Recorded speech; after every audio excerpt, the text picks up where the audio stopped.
Duerme en el suelo, querida, dijo la amante de mi marido al ocupar mi habitación. Fingí bajar la cabeza, pero hice una llamada que acabaría con esa payasada rapidito. No puedes perderte esta historia. Si alguien viera mi vida desde afuera, diría que yo era feliz. Y tal vez, hasta ese momento, realmente lo era. No sabía que mi paz tenía fecha de vencimiento. No sabía que un día común, una tarde cualquiera, guardaría la chispa que incendiaría todo. Mi nombre es Isabel. Trabajo en una papelería en el centro de San Miguel de Allende, una ciudad colonial donde las paredes tienen colores de fiesta y los vecinos sonríen como si nada en el mundo pudiera salir mal. Pero la verdad es que muchas cosas pueden y salen. Volver a casa siempre fue un alivio. Vivir con Adrián era, hasta hace poco, algo liviano. No era perfecto, pero tampoco me había dado motivos para dudar. Era educado, trabajador, e incluso cariñoso en los días indicados. Nuestro matrimonio tenía una especie de armonía silenciosa, de esas que se construyen más por la rutina que por la pasión. Y yo creía que eso estaba bien. Adrián era ingeniero y pasaba mucho tiempo fuera. A veces volvía cansado, otras, estresado. Pero nunca agresivo, nunca indiferente. Al menos, no hasta entonces. Cuando algo le molestaba, no lo decía, y yo, ingenua, pensaba que solo era su manera de ser. Creía que el silencio de los hombres era un tipo de amor callado. No lo era. Mi vida estaba llena de pequeñas certezas, la llave de casa en el fondo del bolso, el olor del suavizante en la ropa tendida, el sonido de sus zapatos cruzando la puerta al atardecer. Y también estaba doña Carmen, su madre. No vivía con nosotros, pero vivía cerca. Tenía una casa encantadora en el barrio de arriba y un temperamento tan fuerte como su presencia. Cuando nos veíamos, generalmente los fines de semana, me trataba con un cariño raro. Me llamaba mi niña, ofrecía consejos que venían más como órdenes disfrazadas de afecto. Nunca se metía en nuestro matrimonio, pero siempre encontraba la forma de recordarme que estaba allí, cerca, como un pilar. Confieso que al principio desconfié. Suegra es un título que carga historias de guerra. Pero con el tiempo, fui notando que Carmen era diferente. Tenía una forma directa, sin rodeos, pero me acogía como quien ya había decidido quererme. A veces, cuando Adrián estaba demasiado ausente, era ella quien me hacía sentir parte de algo. Y aunque no compartíamos el mismo techo, llenaba vacíos que él ni siquiera notaba. Y era en ese equilibrio frágil, hecho de rutina, silencios y apariencias, que mi vida seguía su curso.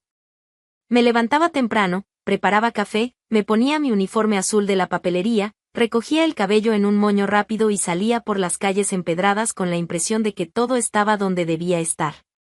Hasta que dejó de estarlo. Recuerdo perfectamente lo que vestía ese día, jeans oscuros, blusa blanca de lino, aretes pequeños de perla. Recuerdo el calor seco de la tarde, las charlas intrascendentes en la tienda, los pasos apurados de regreso a casa. Nada, absolutamente nada, señalaba lo que me esperaba del otro lado de la puerta.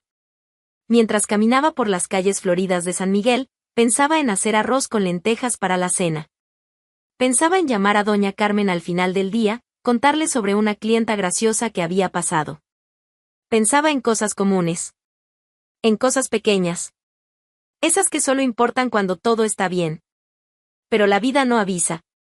Las fachadas coloridas, que siempre me parecieron acogedoras, ahora me dan náusea cuando paso frente a ellas. Porque aprendí, de la peor manera, que no todo lo que brilla es certeza. Y que las casas bonitas también esconden mentiras feas. Hasta esa tarde, yo creía haber construido un hogar. No un castillo, ni una historia de novela. Pero un lugar seguro. Un lugar mío. Me equivoqué. Me equivoqué feo. La puerta estaba entornada. Eso ya debería haberme alertado. Adrián nunca dejaba la puerta así. Era meticuloso. Tenía la manía de cerrar todo 2 veces, de revisar ventanas, de asegurarse de que nada quedara vulnerable. Pero ese día, ahí estaba, apenas cerrada. Como si la hubieran olvidado.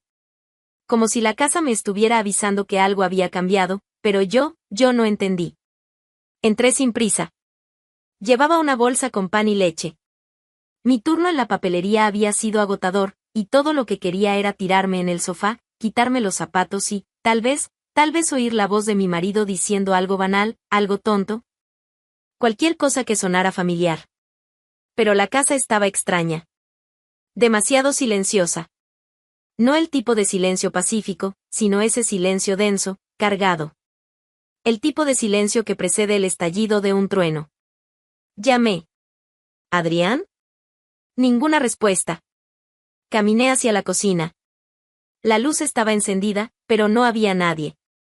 El olor en el aire era distinto.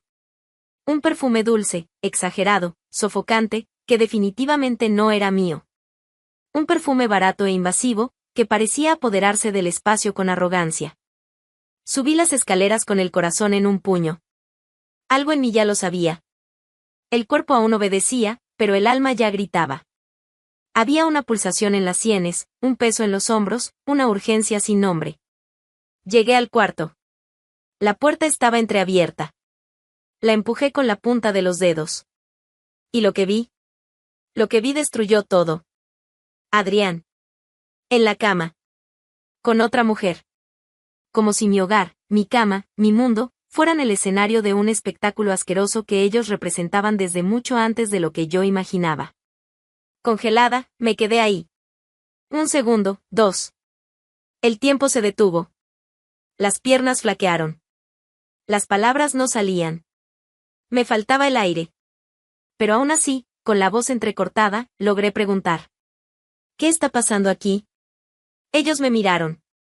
Ella, morena, cuerpo curvilíneo, ojos desafiantes, se acomodó la sábana como si tuviera derecho a ese gesto.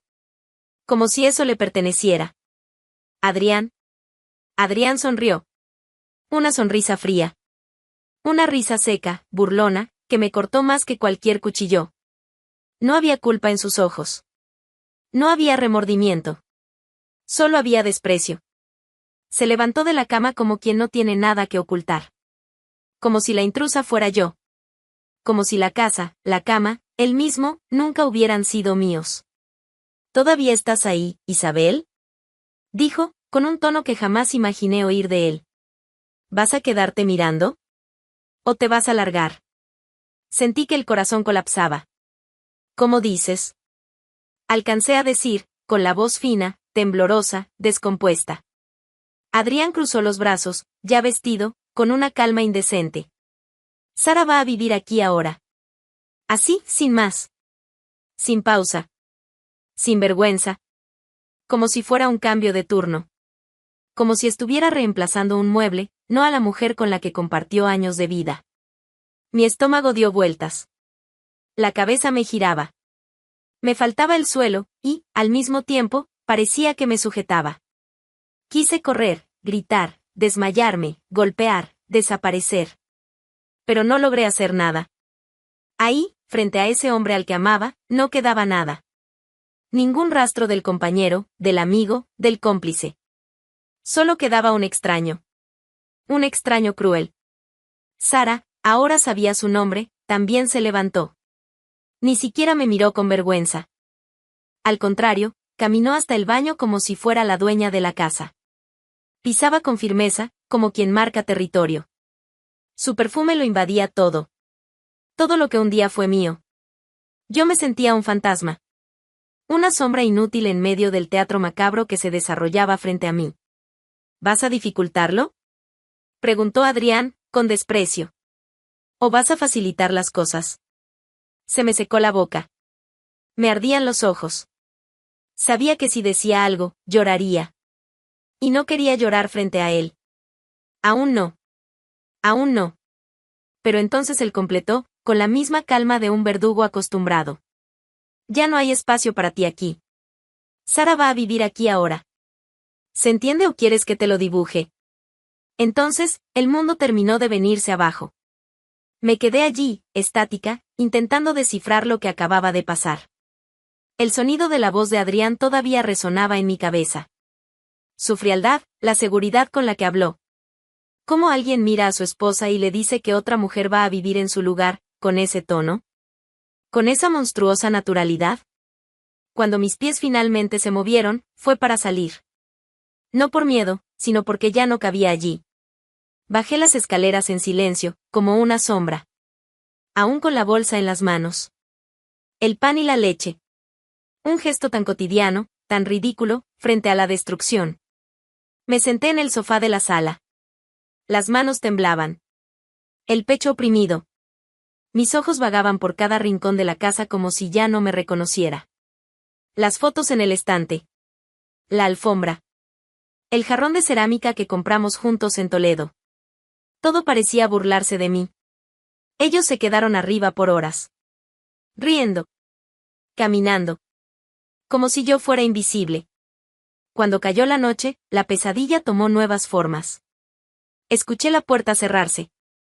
Pasos. Perfume. El mismo perfume sofocante de la tarde. Sara bajó con maletas en las manos. No una, ni dos. 4. Grandes, pesadas, con etiquetas de viajes recientes. Llevaba un vestido ajustado, rojo. Sandalias altas. Y una sonrisita de quien sabe que ha ganado. Con permiso, dijo, pasando a mi lado con la mayor naturalidad del mundo. La miré en silencio. Pero por dentro, estaba hecha pedazos. Entró en el cuarto de huéspedes, abrió el armario, y sin el menor pudor empezó a sacar mi ropa. Una por una. Camisas dobladas con cariño, vestidos que guardaba para ocasiones especiales, ropa íntima. Tiraba todo al suelo. Como si estuviera limpiando cualquier armario.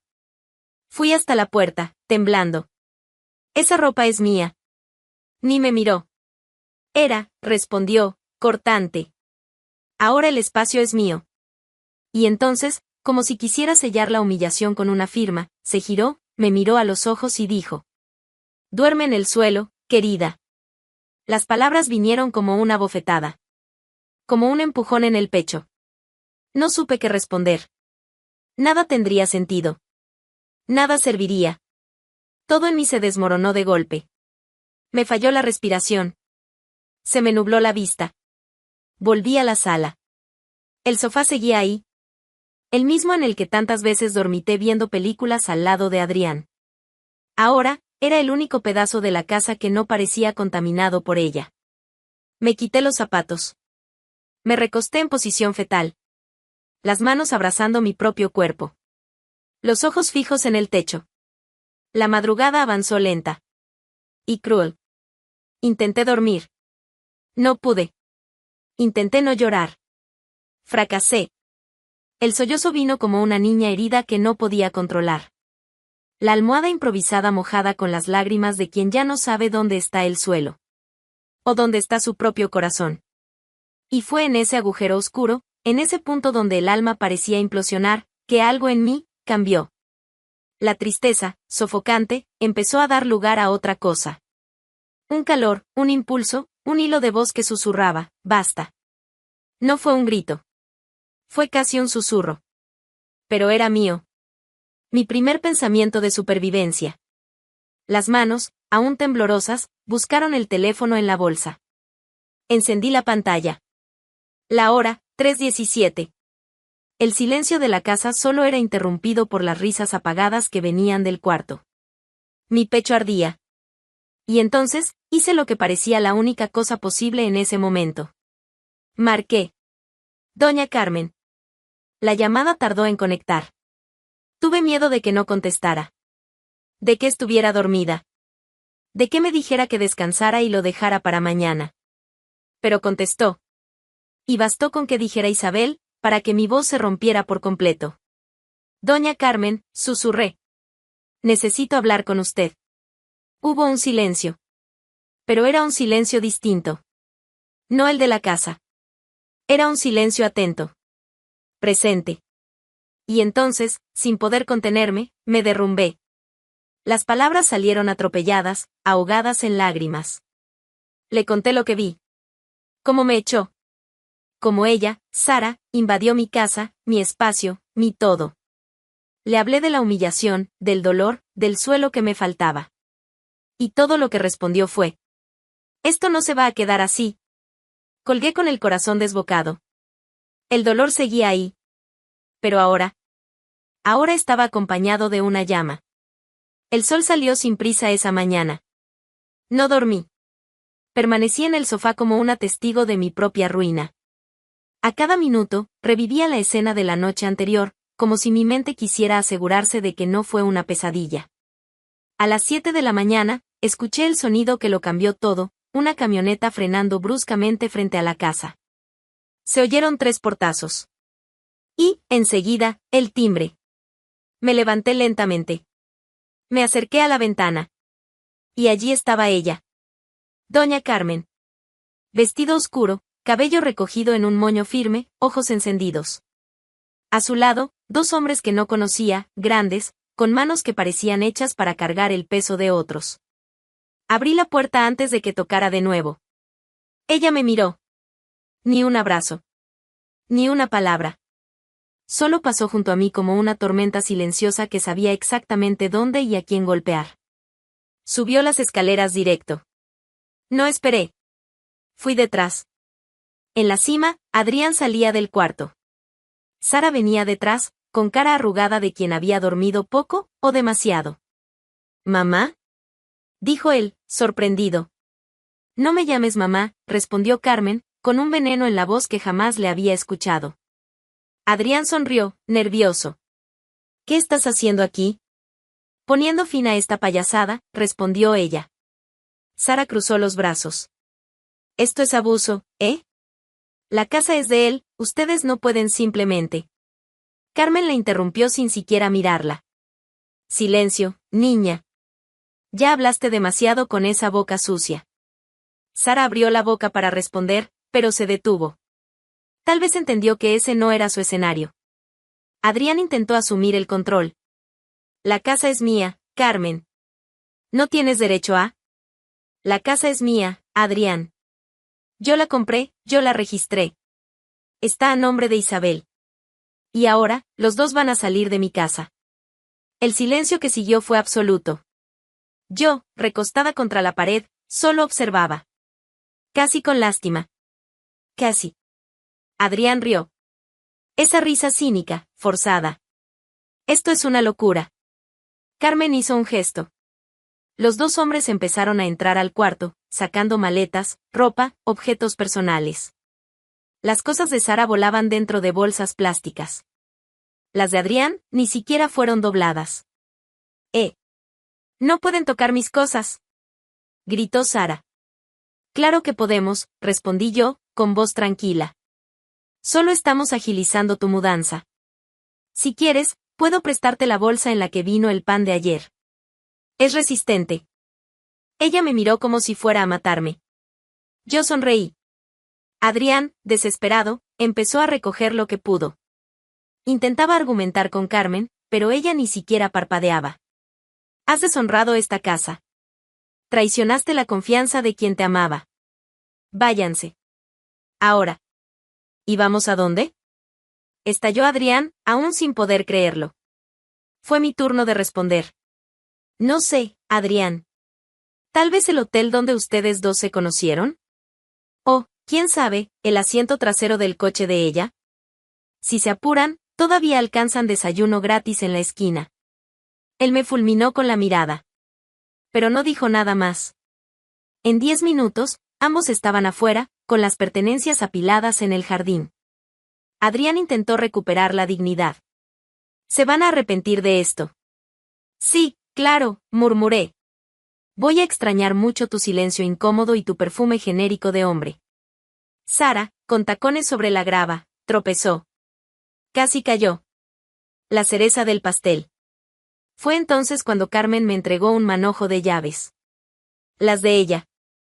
Quédate. La casa ahora es tuya. Siempre fuiste mi verdadera familia, Isabel. La única.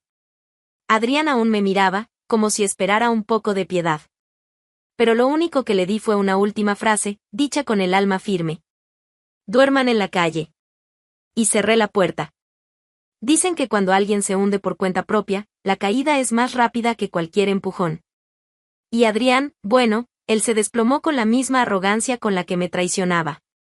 Después de la expulsión, se fue con aires de quien aún tiene el control de la situación.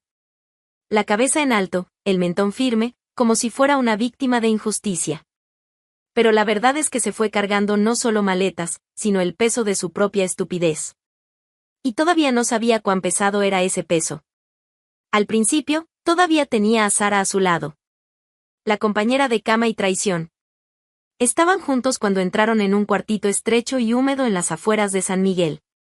Un lugar con lo mínimo necesario, colchón de espuma, un ventilador que rechinaba y paredes húmedas. Nada que recordara la vida cómoda de antes. Y pronto quedó claro, Sara no había nacido para compartir miseria. La primera noche, se quejó del agua fría. La segunda, del olor del colchón. La tercera, hizo las maletas. La cuarta, desapareció. Adrián ni siquiera tuvo tiempo de sorprenderse. Ella se fue sin avisar, como una huésped aburrida que se da cuenta de que el hotel quebró. Dejó una nota escrita con prisa y arrogancia. No soy una mujer que viva con poco. Buena suerte. Él se quedó ahí. Solo. Sin ella, sin casa, sin apoyo. Intentó pedir refugio a amigos, colegas de trabajo, incluso a un primo lejano cuyo rostro apenas recordaba. Algunos contestaron el teléfono, otros ni eso. Pero nadie quería a un hombre cargado de vergüenza y escándalo. Adrián se volvió sinónimo de tragedia social. San Miguel de Allende, con sus calles habladoras y balcones indiscretos, se encargó de esparcir la noticia con eficacia. Entonces intentó recurrir a la empresa de la familia. Tocó la puerta como si aún fuera el hijo querido. Pero la recepción fue corta y dura. La recepcionista ni lo dejó pasar. Órdenes de doña Carmen, señor. Lo dijo sin titubear, sin parpadear. Él intentó insistir. Soy su hijo. Y justamente por eso, señor. Buenas tardes. Fue echado como si fuera un extraño. Y, en ese instante, realmente lo era. Extraño a su propia historia, excluido de su propio apellido. Con el orgullo herido y el ego destrozado, tomó la decisión más baja, demandó a su propia madre. Sí. Adrián Martínez demandó a doña Carmen. Quería la casa de vuelta, exigía indemnización, alegaba abandono, difamación, incluso usurpación patrimonial. La demanda era tan ridícula como él. Y, como todo en su vida reciente, el resultado fue otra caída. La justicia fue clara, la casa está a nombre de Isabel. Documentos firmados, registro consolidado. Punto final. Perdió en el papel, como ya había perdido en la vida. Mientras tanto, yo escuchaba los ecos de todo eso como quien oye las noticias de un país lejano. No leía los detalles, no buscaba saber más de lo necesario. Solo escuchaba, por encima, y volvía a mi taza de té, a mi nueva alfombra en la sala, a mi silencio reformado. El dolor todavía vivía aquí, pero ahora pagaba alquiler. No hubo un día exacto en que me sentí bien. La cura no llegó como un evento. Se arrastró por los rincones de la casa, como polvo que va siendo barrido poco a poco. Primero el cuarto, cambié las sábanas. Luego el armario, doné su ropa. Las fotos salieron de los portarretratos, los marcos quedaron vacíos por un tiempo. Hasta que un día, sin planearlo, puse una imagen nueva, un paisaje del campo. Nada mío, nada de él. Solo un pedazo de mundo sin recuerdos. El vecindario, claro, hablaba. Algunos venían con mirada de lástima. Otros, con esa curiosidad disfrazada de solidaridad. Y siempre aparecía alguien que preguntaba. ¿Y Adrián? A lo que yo respondía. Desapareció. Como todo lo que no sirve suele hacerlo. Lo decía con una sonrisa tranquila. Casi simpática. No por amargura, sino por justicia. Adrián, aquel hombre altivo que cruzaba la plaza con el pecho inflado, se volvió una sombra sin dirección. Doña Carmen me llamó para conversar una mañana de martes. Aún estaba reorganizando la casa, devolviéndole mi propio ritmo, cuando recibí el mensaje en el celular. Ven a la empresa. Quiero mostrarte algo. Me puse la misma ropa que usaba en los días en que necesitaba hacerme fuerte, pantalón negro, camisa blanca, moño firme. Me miré en el espejo. El rostro aún llevaba marcas de todo lo que viví. Pero los ojos habían cambiado. Ya no estaban perdidos. Estaban atentos. Llegué a la empresa sin saber qué esperar. Esa era la antigua trinchera de Adrián, y confieso que, por unos segundos, pensé en darme la vuelta. pero Carmen apareció en el pasillo como una avalancha de propósito. No quiero que solo sigas con tu vida. Quiero que la reconstruyas con tus propias manos. Y aquí hay espacio para eso. Me condujo a una sala amplia, antes usada por directivos que solo conocía de nombre. Ahora era mía. Sin avisos poéticos, sin gestos teatrales. Solo un escritorio limpio, una computadora, algunos papeles y confianza. Eres buena con la gente. Tienes sensibilidad y firmeza. Te quiero aquí, en el área comercial. Dijo, y se fue. Empecé tímida. Observando. Escuchando más de lo que hablaba. Pero pronto entendí cómo funcionaba la maquinaria de esa empresa, mucha pompa, poca escucha. Faltaba tacto. Faltaba mirada humana. Faltaba lo que yo tenía de sobra. En 2 meses, ya dirigía reuniones con clientes, organizaba propuestas, resolvía conflictos entre sectores que vivían en guerra fría. Gente que me veía como la mujer traicionada del patrón empezó a respetarme como la mujer que está sosteniendo este departamento. A veces, cruzaba miradas que me subestimaban. Otras que me medían como quien intenta adivinar de dónde vengo. Yo lo permitía. Porque, cuando estás ocupada siendo competente, no te queda tiempo para defenderte de gente pequeña. Las cosas también cambiaron fuera de la empresa. Reactivé viejas amistades, empecé a salir con colegas de trabajo, no por carencia, sino por gusto. Iba al mercado los sábados, volví a frecuentar el cine. Descubrí un restaurante nuevo cerca del puente, donde la comida era buena y nadie me miraba como si fuera una nota al pie del escándalo de otro. Nunca volví a ver a Adrián. Pero supe algunas cosas. Que intentó abrir un negocio con un conocido y fue estafado. Que lo volvieron a desalojar. Que pasó un tiempo durmiendo en el auto de un excolega. Y sinceramente, no deseé venganza. Porque peor que perderlo todo, es ser olvidado por todos. Y eso, lo logró solo. Con Sara, lo mismo. Nadie volvió a saber de ella. Desapareció de la ciudad como humo barato. Tal vez esté haciendo lo mismo con otro, y un día, tendrá el mismo final. Doña Carmen siguió cerca. Sin agobiar, sin exagerar. Solo presente. No debí haberle dado tantas oportunidades, confesó un día. Ni yo, respondí. Pero tú eres el mejor acierto que tuve. Y eso bastó. Porque allí, en esos pasillos de la empresa, en la sala con olor a café y papel impreso, yo construía otra versión de mí. Una mujer que cayó desde una altura dolorosa, pero aterrizó entera. No sin grietas, pero entera. Porque el dolor no rompe. Revela. Un día, una chica de recepción, tímida, me llamó aparte. Isabel, perdona la pregunta, pero, ¿qué fue lo que pasó exactamente? ¿Contigo y tu ex? La miré. Joven, ingenua, llena de preguntas que quizás ni eran suyas todavía. Sonreí con calma. Fue la noche en que dormí en el suelo, y desperté de pie. Ella me miró sin saber qué decir. Y yo seguí mi camino hacia la sala de reuniones, donde me esperaba una negociación difícil. Pero nada que pudiera sacarme del eje. Porque, después de sobrevivir a un hogar hecho pedazos, una sala con un contrato complicado es juego de niños. Y así, cerré el ciclo. No con gritos. No con venganza. Con trabajo, dignidad, y la certeza de que, esta vez, nadie volvería a ponerme en el suelo.